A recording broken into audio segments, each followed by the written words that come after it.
xumura gilgaala boqonnaa shanii saayinsii waliigala hanguuta saddeettaffaa egaa isinii qabadheetin jira. Himoota armaan gadii sirrii yoo ta'e dhugaa yoo sirrii hin taane ammoo soba jechuun deebisi jedheetu gaafii eegaleetu jira ajajaaniin. Gaafiin takkaffaadhaa sirna koo keessatti wantoonni hundi marsaa ni uumu jedha. Kuni wantoonni hundi marsaa ni uumu kan jiru soba jechuudha. Gaafiin takkaffaadhaa maal jenneeniiti bira dabarraa soba jennaanii bira dabarraa. Gaafii lammaffaadhaa sirna koon tokko lubbu qabeeyyii qofa qaba kan jiru sirna lubbu qabeeyyii osoo hin taane lubbu dhabeeyyiinis ni jira tunis soba. Gaafii sadaffaa gosootni biyyee keessaa kan bishaan akka salphatti of keessa dabarsu biyyee cirrachaa jira likkiidha tuni dhugaadha. Tun dhugaadha. Gaafii afuraffaa marsaa bishaanii keessatti biqiloonni gahee hin qabanii akka biqiloonni gahee yoo hin qabaanne egaa marsaa bishaanii keessatti biqiltoonni gahee hin qaban kan jiru sobataa gaafiin afuraffaati. Shanaffaan bishaan qabattoota baayoloojikaalawaa keessaa isa tokko ta'ee jireenyaaf baay'ee barbaachisaadha jedha. Bishaan baay'ee barbaachisaadha. Bishaan qabattoota baayoloojikaalawaa gisee jiru garuu likkii miti. Baayoloojikaalawaa maaltu baayoloojikaalawaa ree? Baayoloojikaalawaa inni lubbu qabeeyyii miti waan ta'eef tun soba jennaani. Gaafii jaaffaa biqiloonni kanneen akka baaqelaa, ateeraa, biqiloota warreen biroo caala biyyee hir'ina naayitiroojiinii qabu irratti guddachuu ni danda'u jaa likkiidha. Dhugaadha tunis amaloota addaa kan isaan qaban keessa isa kana dhugaadha jennaani. Gaafii torbaffaati. Qonna aadaa fayyadaman fakkeenya iddoo jireenyaatti kunuunsuu ta'a. Qonna aadaa fayyadamuun fakkeenya iddoo jireenyaatti kunuunsuu ta'a jedha. Gaafiin torbaffaadha jechuudha. Dhugaadha fakkeenya aadaati waan ta'eef dhuga jennaani. Gaafii saddeettaffaa beekumsi biyya keessaa kuufama haqaa sirnaawaa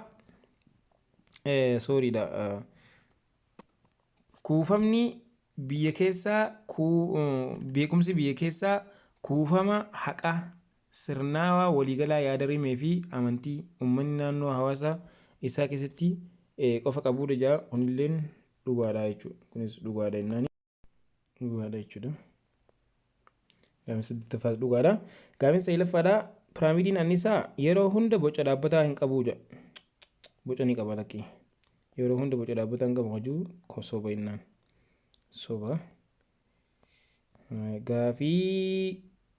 Gaafii dhugaa sobaa hangasii ta'an walitti firoomsiidha. Kanneen armaan gadii walitti firoomsii jedha. Hariiroo leencaa fi kuruphee gidduutti uumamuu jedha. Hariiroon leencaa fi kuruphee isaa hariiroon kun hariiroo maaliiti?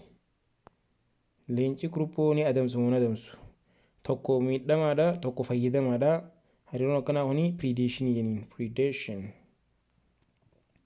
F taatee jechuudha. Predation jechuun gaafiin takkaffaadha F. Predationiin F dha. Gaafii lammaffaadha biyyee bishaan of keessatti qabachuun tursiisuu jedha. Biyyee supheeti suni. Gaafiin sadaffaadha hariiroo daraaraa biqiltootaa fi ilbiisotaa jedha. Daraaraa biqiltootaa fi ilbiisotaa. Wal utubbiidha isaan lameen walirraa fayyadamanii wal utubbii jennaan daadha jennaan tana. Daadha jennaan. Gaafii lammaffaa sadaffaa jechuudha. Gaafii afuraffaa biyyee guddina biqiltootaaf mijataa ta'ee jedha. Suni biyyee sondiiti. Biyyee sondiiti suni. Shanaffaan suudoowwan biyyee hammaan gurguddoo ta'an kami jedha. Suudoowwan biyyee hammaan gurguddoo ta'an gaafii shanaffaa jechuudha.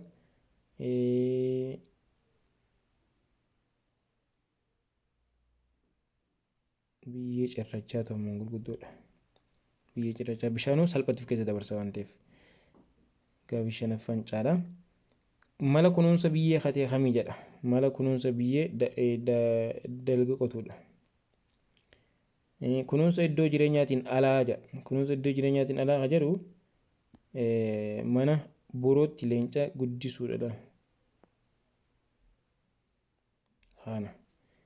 Hariiroo silmii fi loon jidduutti uumamu tokko maxxantummaadhaan fayyadamaadha tokko miidhamaadha.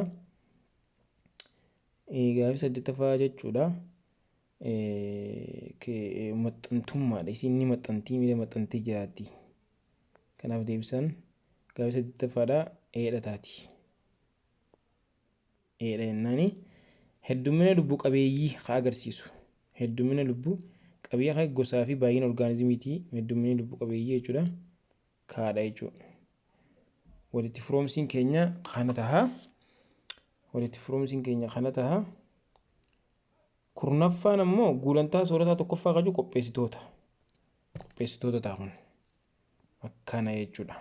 Akkana kun walitti firoomsiidha. Gara gaafiiwwan deebii sirrii ta'e filadhu juutti deemna. Gulantaa soorataa isa kamtu anniisaa guddaa qabaa jedha. Gulantaa soorataa isa kamtu anniisaa guddaa qaba qajuu deebisaan baadhataati. Kamtu anniisaa guddaa qaba haa tokkoffaa anniisaa guddaa qaba. Elementoonni ijoo qaama lubbu qabeeyyii gaafiin takkaffaa osoo hin taane qopheessitoota guddaa qaba. Osoo hin taane jechuudha qopheessitootaatu anniisaa guddaa qaba. Gaafii lamaffaa elementoonni ijoo qaama lubbu qabeeyyii ijaaruuf baay'inaan barbaachisan isaan kami jedha. Elementoonni ijoo qaama lubbu qabeeyyii ijaaruudhaaf baay'inaan barbaachisan kami kan jedhu kaarboonii, haayidroojinii, naayitiroojinii, oksijiinii jedha. Kaarbooniin liqidha, haayidroojiniin liqidha, naayitiroojiiniin liqidha, oksijiiniin liqidha. Kaarboonii, potaaseemii, naayitiroojiinii, oksijiin deebisaan keenya haadha tunis. Gaafii sadaffaa kanneen armaan gadii keessaa orgaanizimii isa kamtuu ifa aduu gara anniisa keemikaalaatti jijjiiraa jedha. Kamtuu ifa aduu gara anniisa keemikaalaatti jijjiira. Qopheessitootatu jijjiira jechuudha. Qopheessitootatu jijjiiraa jechuudha. Haadha deebisaan. Deebisaan haadha. Gaafii afuraffaa fakkeenya burkuteessitoota kan ta'e kamidha? Fakkeenya burkuteessitoota kan ta'e kami? Baakteeriyaadha kaasuun. Karaan nyaanni orgaanizimii tokko irraa gara orgaanizimii birootti daddarbuu karaa maaliitiin? As keessatti karaa funcaa soorataatiin malee karaa funcaa soorataatiin anniisaan tokkorraa gara wanta adda biraa deema. Daadha deebisaan. Gaafii jaaffaa qabattoota lubbu qabeeyyii kan hin taane kamidha? Qabattoota lubbu qabeeyyii kan hin taane kami? Gaafiin jaaffaadha jechuudha. Lubbu qabeeyyii kan hin taane qabattoota lubbu qabeeyyii kan hin taane biyyee, ifa aduu, bishaan, biqiloota jedha. Qabattoota lubbu maleeyyii kan hin taane isa kami? Lubbu maleeyyii kan qaban hin taane biqiltoota. Biqiltoonni lubbu maleeyyii hin jiran waan ta'eef. Daadha. Orgaanizimiin qaama du'aa diiguun gabbina biyyeef bu'aa buusan isa kamii jedha? Gaafiin torbaffaadha. Kuni burkuteessitoota kun baadhataati. Saddeettaffaan tartiibni sirrii sirnaa koo keessatti anniisaan ittiin yaa'u isa kamii jedha? Anniisaan ittiin yaa'u isa kamii? Kan gaafii saddeettaffaa kajuu kun jechuudha. Dura aduurraa kaatii achiin qopheessitoota dhufaa soorattoo margaatiin achiin soorattoo foonii dhaqa. Tartiibaan akkanatti deema jechuudha. Aduurraa qopheessitoota achumaan soorattoo margaarraan soorattoo foonii deebisaan baadha jechuudha. Deebisaan teenya baadha taati. Gaafii saglaffaati. Sirnaakkoo tokko keessatti saabuphee soorataa fi funcaa soorataa maaltu gargar baasaa jedha? Wanni gargar baasu maali? Saabupheen soorataa walxaxaa yoo ta'an funcaan soorataa garuu adeemsa salphaadha jedha. Ammasitti sirnaakkoo tokko keessatti saabuphee soorataa fi funcaa soorataa maaltu gargar isaan kana maaltu gargar godha qajuu? Saabupheen soorataa bineeldota irraa yoo eegalu funcaan soorataa immoo qopheessitoota irraa eegalaa jedha.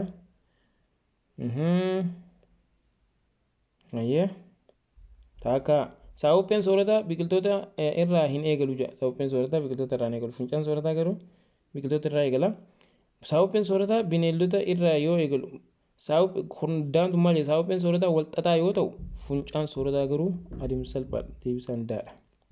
Kanaa isaan adda godha jechuudha. Kurnaffaan bineensonni bineensa biraa adamsu nyaatu maal jedhama? Adamsitoota jedhama. Daadha wanti deebisaan haadha. Wanta caacuu adamsitoota jennaan. Sirnaakkoo keessatti maddi anniisaa isa duraa maalii jedha? Sirnaakkoo keessa jechuun maddi anniisaa ifa aduuti. Aduuraa jechuudha. Ifa aduuti. Gaafii 12ffaarra jira. Funcaa soorataa jechuun maal jechuudha? Funcaa soorataa jechuun daddarbinsa anniisaa orgaanizimii irraa gara anniisaa gara orgaanizimii birootti taasifamu jechuudha. Funcaa soorataa jechuun baadha deebisaan tasirrii jechuudha. Kanneen armaan gadii keessaa tokko qabattoo fiizikaalaa waa sirnaakkoo miti jedha. Qabattoo fiizikaalaa waa sirnaakkoo miti. Gaafiin 13ffaadha jechuudha. Aan bineeldota jedha kan fiizikaalaa qabattoo fiizikaalaa sirnaakkoo miti kan jiru bineeldota ta'u biyyeen ta'a bishaan ta'a albuuda ta'a bineeldota ta'u garuu. Kanneen armaan gadii keessaa mala kunuunsa biyyee kan hin taane isa kami? Mala kunuunsa biyyee kan hin taane isa kami? Irraan gadee qotuu kana. Kaan hundinuu likki irraan gadee qotuun ammoo mala kunuunsa biyyeeti miti. 15ffaan funcaa soorataa kanatti aanee jiru keessatti orgaanizimiin soorattoo lammaffaa isa kamii jedha? Soorattoo lammaffaa. Soorattoo tokkoffaa tana, soorattoo lammaffaa tana, soorattoon sadaffaa tana. Kanaaf funcaa soorataa keessa kanatti soorattoon lammaffaa isa kamii kan jedhu boofataati deebisaan. Boofaa jechuudha. Gaafii 16ffaa fi 17ffaa 18ffaa ilaallu 16ffaan kanneen armaan gadii keessaa isa kamtu marsaa hin qabnee jedha. Marsaa hin qabuudha. Inni marsaa hin qabne maali kan naayitiroojiinii kaarboonii bishaan jedha. Marsaa kan hin qabne anniisaa kana. Anniisaan taraa takka qophaa'ee innaan marsaa hin qabu inni hojiirra oolu malee. Orgaanizimiin kallattiidhaan anniisa ifaa aduu fayyadamuu gulantaa soorataa meeqaffaa irratti argama? Gulantaa meeqaffaa irratti argama? Hajuu gulantaa tokkoffaa irratti argama. Kallattiidhaan aduu qopheessitoota jechuudha. Hariiroon raammoo minni marrimaan namaa keessa jiraatuu fi nama sana gidduu jiru maali? Hariiroon raammoo minnii fi inni gidduu jiraatu gaafuma maxxantummaadha. Walirraa fayyadamuun isin jirtu as keessatti kana. Kabraa kanneen armaan gadiitiif deebii gabaabaa laadhuu jedha. Deebii gabaabaa laadhuu kan jedhu deebiin gaafii tokkoffaadha kana fakkaata. Gaafii tokkoffaa jechuudha.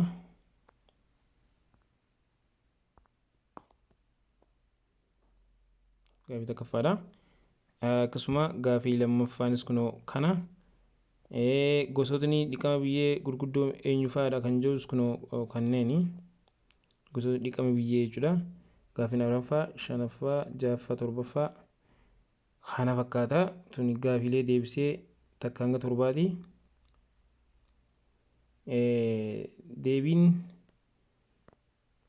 isaawwan hafanillee ni jira.